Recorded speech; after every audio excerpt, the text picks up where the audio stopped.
From the Lower Colorado River Authority, this is Wavelength. The creation of this new river authority will help electrify rural Texas.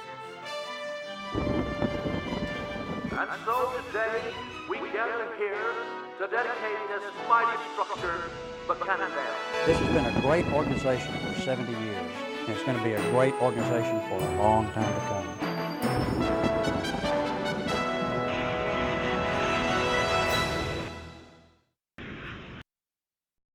Hi everyone, welcome to the December 2006 edition of Wavelength.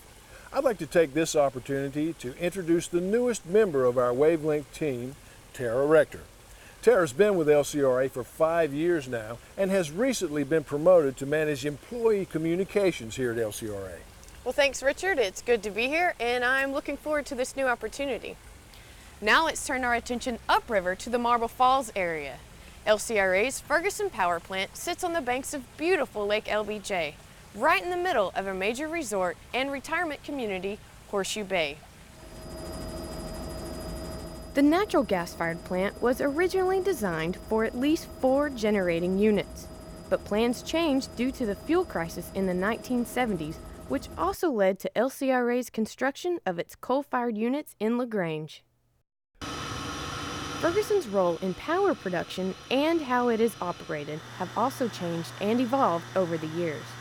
It now cycles on and off to cover peak electrical demand and provides ancillary services to ERCOT.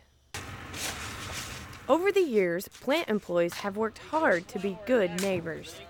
They have planted hundreds of trees on the site to serve as a natural barrier and noise screen. They strive to operate the plant in the safest, most efficient, and environmentally responsible manner possible. The Texas Commission on Environmental Quality honored Ferguson recently with gold member status in the Clean Texas program, their highest environmental rating. Ferguson is the only power plant in Texas to receive this honor.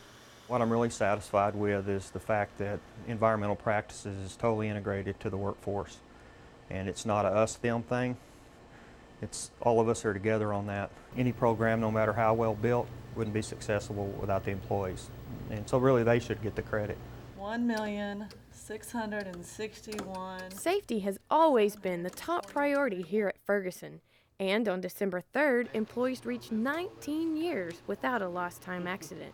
An amazing record. The main thing is we watch out for each other. We make sure that each other goes home the same way they came. And that's been the biggest help. We're going to go to Barnett and meet at a civic center there where we pick up about 30 meals and distribute them to some needy families in the Barnett area. Ferguson employees also have a reputation for giving back to the community in many ways, something that has impressed new plant manager Debbie Powell. There are so many people here who care. They care about the company, they care about each other, they care about our mission, which is unique in itself, you know, and then it's even the volunteer work that we do, the charity work that we do throughout the company. People are really motivated by that and they're excited to get involved, and it's not a drudgery. I just find it to be really neat, a good culture. Powell came to LCRA in May from Dell. She graduated from the Naval Academy in Annapolis and served for 13 years in the Navy. Debbie is married to LCRA Facilities Manager Stephen Powell. They met while serving in the Navy. He used to tease me when I got out that the only way I'd be really happy is if we could take one of those old ships and put it on one of the lakes here in Austin and let me be in charge. And we sort of snicker about it, not that that this power plant is an old ship, but the technology is very similar to the, you know, it was 1970s technology that I was running on the ships, and it's a beautiful location out here on the lake, and I couldn't feel more fortunate. It's something that I really enjoy doing.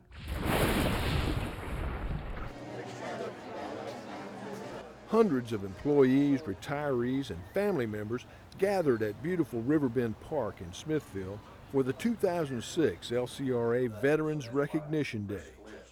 The theme of this year's event, Common Americans, Uncommon Valor. The winner of the lapel pin design contest was Ralph Sanchez with Transmission Services. My name is Janice McGill, and I work at TC Ferguson Power Plant, and my husband is in Afghanistan. My name is Misty Zinneker. My husband was deployed to Iraq 2 weeks ago, and he is a first lieutenant serving in the 1st Cavalry. This truly is a time to recognize and honor those employees and family members who sacrifice so much for our country.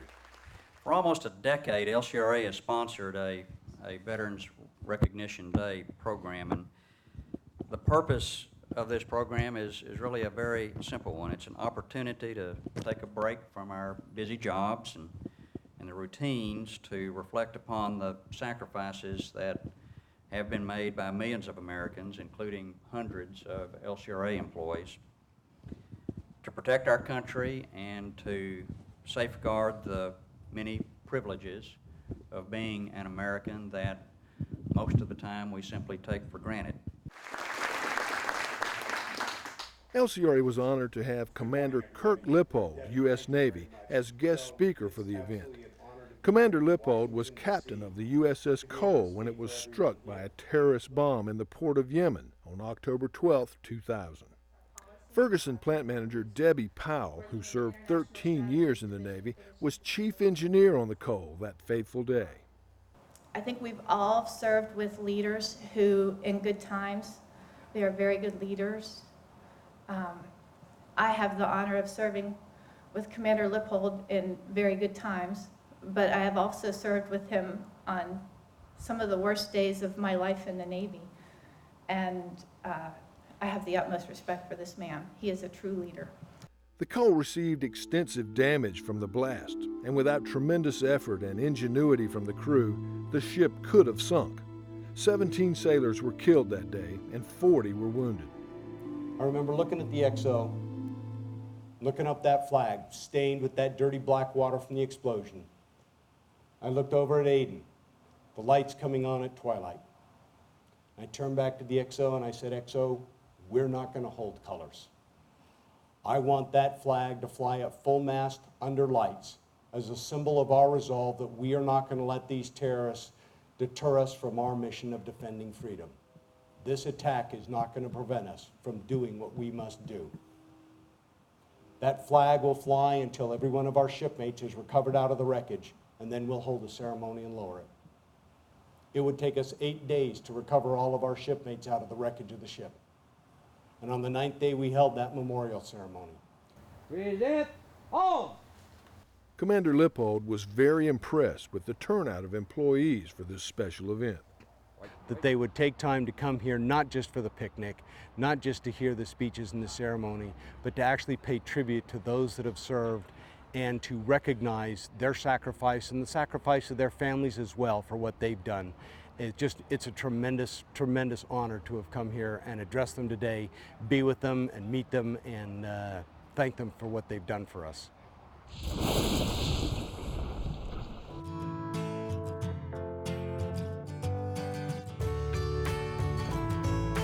LCRA has more than 2,200 employees spread across hundreds of miles of Texas, from the Hill Country to the Gulf Coast. Employees are highly skilled and perform a wide range of duties, from repairing transmission lines and operating power plants to mapping watersheds and monitoring water quality. The diversity of our mission is only the beginning. LCRA is committed to diversity and inclusion among employees, suppliers, and the communities we serve. As Diversity Program Manager at LCRA, this story has a special significance for me. It's important that these kinds of recognitions be made because, after all, the foundation values are how we do our work at LCRA, and those foundation values really define the LCRA of today. All in favor say aye. Aye. The first ever General Manager's Diversity Awards were presented at the September board meeting.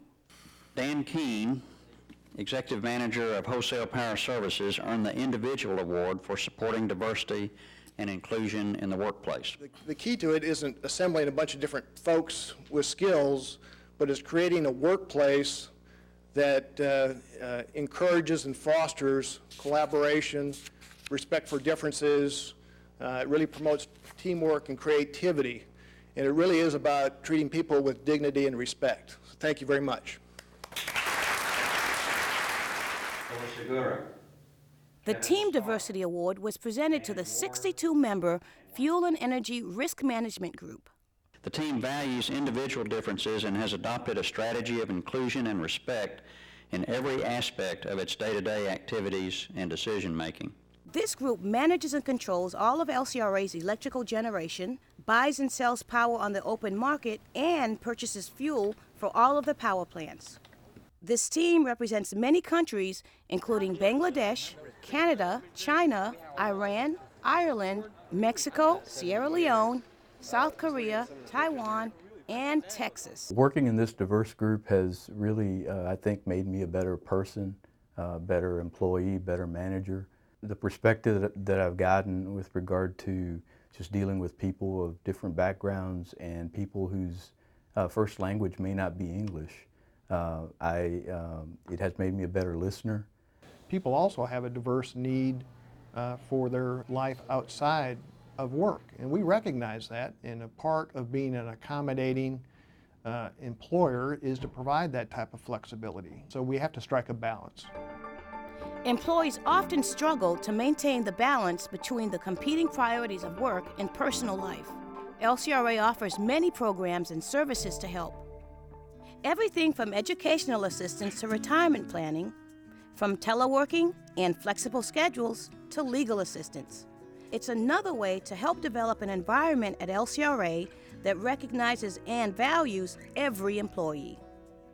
We see diversity and inclusion as an advantage, not as something that is forced upon us, but something that we know is an advantage. We see it as something that's going to be helpful to us reaching our business objectives and reaching our vision, and that we directly go to that and embrace it as opposed to turning away from it. It's been said that our weather pattern here in Central Texas is drought interrupted by occasional floods. Well, historical records show that evaluation is not that far off. In 1984, we experienced drought conditions that lasted nearly 2 years. In 1999, we experienced another 2-year drought, and our current drought started in the spring of 2005. With lake levels at Buchanan and Travis at just over 50% of storage capacity, it's a stark reminder of just how dry it is.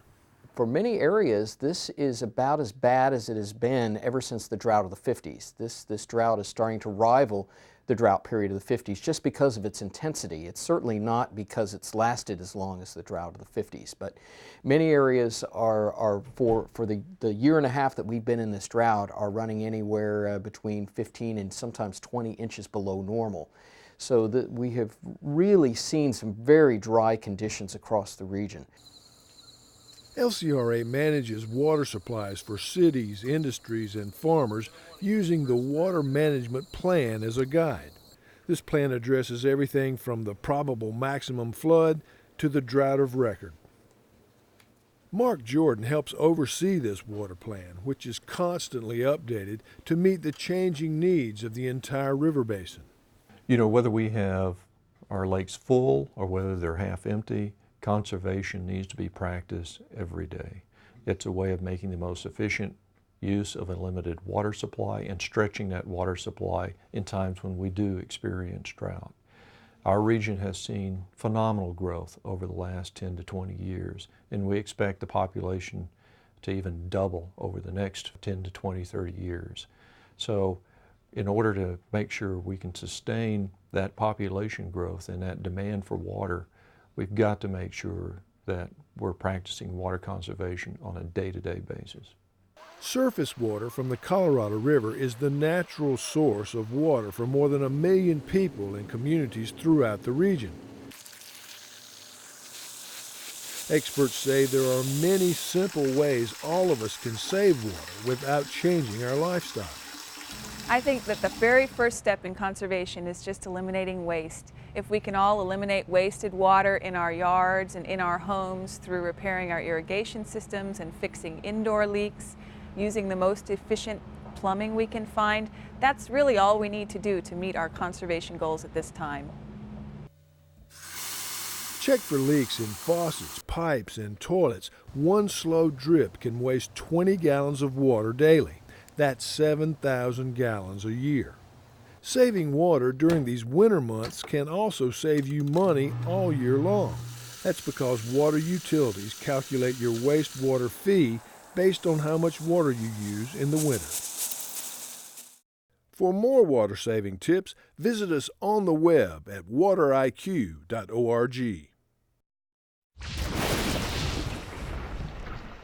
I want to wish you a very happy holiday season, and I want to thank you for a wonderful year this year. We provided a lot of service to the people of Texas, and whether you work in the generation facilities providing reliable power, or whether you work in the transmission services group transmitting that power around the state, or whether you work for the parks part of LCRA providing good recreational experiences for the people of Texas, or whether you work for the water and wastewater utility, or flood control, or water conservation, or community services, all parts of LCRA provided excellent service to the people of Texas, and I really thank you for that.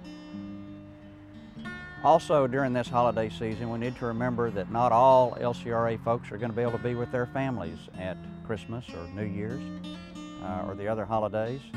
They're going to have to be working, and so keep those folks in your thoughts as you enjoy your time with your family, and we thank them for their extra service during this holiday season.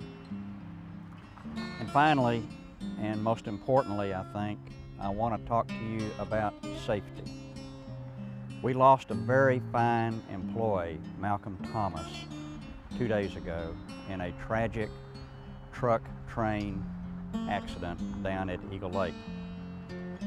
Thomas was killed on the job. He leaves behind a family of 3 children and his wife. And it's a terrible loss to LCRA and a terrible loss to that family. And so I ask you, during this holiday season, please, please drive carefully while you're out and about. There's a lot of people that depend on you, a lot of people that love you, so be careful and think about safety. And I'm looking forward to another really fine year next year. So have a great holiday, be safe, and we'll see you next year. Thanks.